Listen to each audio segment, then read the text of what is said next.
Дозволете ни да намалиме социјалната помош за имигрантите или Британија ќе ја напушти Европската Унија. Ова е денешната порака на британскиот премиер Дейвид Камерон, кој е под притисок пред најавените парламентарни избори и порастот на рейтингот на партијата која е против членството во Европската Унија. Британското останување во Европската Унија е во зависност од дозволата да бидат запрени имигрантите од Унијата да го злоупотребуваат великодушниот социјален систем, предупредува британскиот премиер во денешниот говор, кој е замислен да му даде нов здив на неговата кампања за реизбор во мај идната година. Според него, имигрантите кои работат во Британија би требало да чекаат 4 години пред да може да ги користат социјалните погодности. Оние што нема да работат, пак нема да добиваат никаква социјална помош.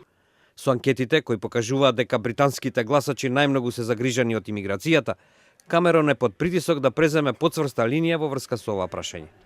Многу пратеници од неговата конзервативна партија страхуваат од растечката популарност на независната партија која е против Европската Унија. Оваа партија неодамна доби уште едно место во британскиот парламент и представува закана за конзервативците. Предложените нови мерки најверојатно ќе ги загрижи некои членки на Унијата како Полска, која смета дека тие се дискриминирачки. Сепак, според некои посматрачи, новите мерки не го доведуваат под прашалник правото за слободно движење и работа во Европската Унија, бидејќи со нив не се воведуваат некакви квоти на имигранти во Британија.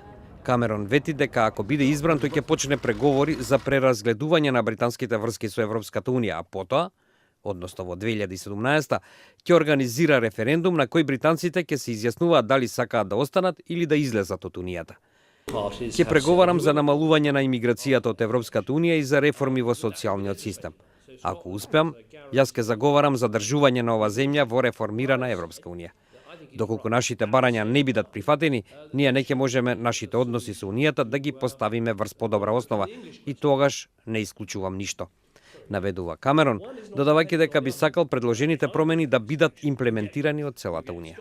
Ако неговите предлози бидат спроведени, тогаш Британија ќе стане неатрактивно место за евроимигрантите, кои и онака работат за мали плати.